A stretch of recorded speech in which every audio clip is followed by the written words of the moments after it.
আসসালামু আলাইকুম এভরিওয়ান, আশা করছি সবাই খুব ভালো আছেন। আজকে আমি আপনার সাথে শেয়ার করব ডিম ছাড়া সুজির কেক। খুব সহজভাবে চায়ের কাপ দিয়ে মেপে এই সুজির কেকটি তৈরি করে দেখাবো। আশা করছি সবারই খুব ভালো লাগবে। প্রথমে বাটার মিল্ক তৈরি করে নিতে হবে। এজন্য 1 কাপ পরিমাণ ঠান্ডা দুধের মধ্যে 1 চা চামচ পরিমাণ দিয়ে দিচ্ছি ভিনেগার। তো চামচের সাহায্যে নেড়ে এই মিশ্রণটাকে 10 মিনিটের জন্য একটা সাইডে রেখে দিব। তো আজকে আমি সবকিছুই এই চায়ের কাপ দিয়ে মেপে দেখাবো। আপনাদের ঘরে থাকা যে কোনো চায়ের কাপ নিতে পারবেন। তো একটা মিক্সিং বোলে নিয়ে নিয়েছি 1 কাপ পরিমাণ সুজি। একই কাপ দিয়ে মেপে 1 কাপ পরিমাণ দিয়ে দিচ্ছি চিনি। এবার দুধ আর ভিনেগারের যে মিশ্রণটা তৈরি করে রেখেছিলাম সেটাও একই কাপ দিয়ে মেপে 1 কাপ পরিমাণ দিয়ে দিব। তো আগে আমি মেপে রেখেছিলাম 1 কাপই হয়েছে।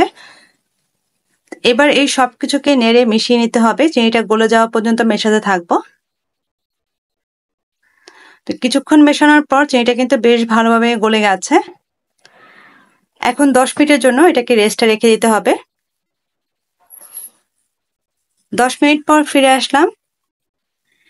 এখন এর মধ্যে আরো কিছু শুকনো উপকরণ ব্যবহার করব। এজন্য একটা ছাঁকনি বসিয়ে নিয়েছি। এবার এর মধ্যে একই কাপ দিয়ে মেপে দিয়ে দিচ্ছি 1 কাপ পরিমাণ ময়দা, 1 চা চামচ পরিমাণ বেকিং পাউডার, হাফ চা চামচ পরিমাণ দিচ্ছি বেকিং সোডা।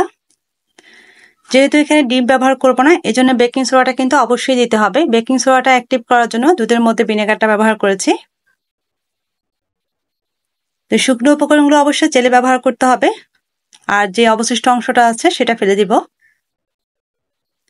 তো চেলে নেওয়া হয়ে গেছে। এখন এর মধ্যে দিয়েছি হাফ চা চামচ পরিমাণ ভ্যানিলা এসেন্স, 1 কাপ পরিমাণ দিয়ে দিচ্ছি সাদা তেল। এটাও আমি একই কাপ দিয়ে মেপে নিচ্ছি। এবারে সবগুলো উপকরণ একসাথে ভালোভাবে মিশিয়ে নিব। যেহেতু এখানে ডিম ব্যবহার করিনি, এজন্য আলতো হাতে মেশাতে হবে না, স্বাভাবিকভাবে মেশালেই হয়ে যাবে। তো মিশানো হয়ে গেছে। এখন একটা কেকের মোল্ডে একটা কাগজ বিছিয়ে 1 টেবিল চামচের মতো তেল ব্রাশ করে নিয়েছি। এবার উপর থেকে কেকের মিশ্রণটাকে মোল্ডে ঢেলে দিব। যতটা সম্ভব উপর থেকে ঢালার চেষ্টা করবেন, তাহলে ভিতরে যে এয়ারটা আছে সেটা বেরিয়ে যাবে। তো সবগুলো মিশ্রণ মোল্ডে ঢালার পর এবার কয়েকবার এভাবে ট্যাপ করে নিতে হবে যাতে ভিতরের বাতাসটা বেরিয়ে যায়। এখন একটা বাটিতে আমি কিছুটা টুটি ফুটি নিয়েছি। এর মধ্যে হাফ চা চামচ পরিমাণ ময়দা দিয়ে ভালোভাবে মিশিয়ে নিব। এতে করে কেকটা যখন বেক করব টুটি ফুটিগুলো কেকের উপরেই থাকবে, নিচে নেমে যাবে না।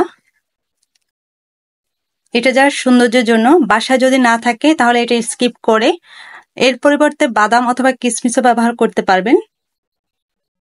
তো সবগুলো টুটি দেওয়ার পর এখন কেকটা বেক করে নিব। এজন্য চুলায় আগে থেকে একটা হাঁড়ি বসিয়ে 5 মিনিটের মতো জাল করে হাঁড়িটা বেশ ভালোভাবে গরম করে নিয়েছি। তো এবার ভিতরে একটা স্ট্যান্ড দিয়ে কেকের মোল্ডটা বসিয়ে দিব। এরপর ঢাকনা দিয়ে 40 মিনিটের মতো জাল করে নিতে হবে। এই সময় চুলার জালটা কমানোই থাকবে। 40 মিনিটের মধ্যে কিন্তু ঢাকনা খোলা যাবে না। 40 মিনিট পর আমি ঢাকনাটা খুলে নিয়েছি। এখন একটা কাঠির সাহায্যে চেক করে নিব কেকটা হয়েছে কিনা। কেকটা কিন্তু বেশ গরম, সাবধানে দেখতে হবে। যেহেতু পরিষ্কার আসছে তার মানে কেকটা কিন্তু বেশ ভালোভাবে হয়ে গেছে। এখন সাবধানে চুলা থেকে নামিয়ে পুরোপুরিভাবে ঠান্ডা করে নিতে হবে। তো ঠান্ডা হয়ে যাওয়ার পর রিমুভ করে নিয়েছি। এখন কেকটাকে কেটে দেখিয়ে দিচ্ছি এর ভেতরটা কেমন হয়েছে।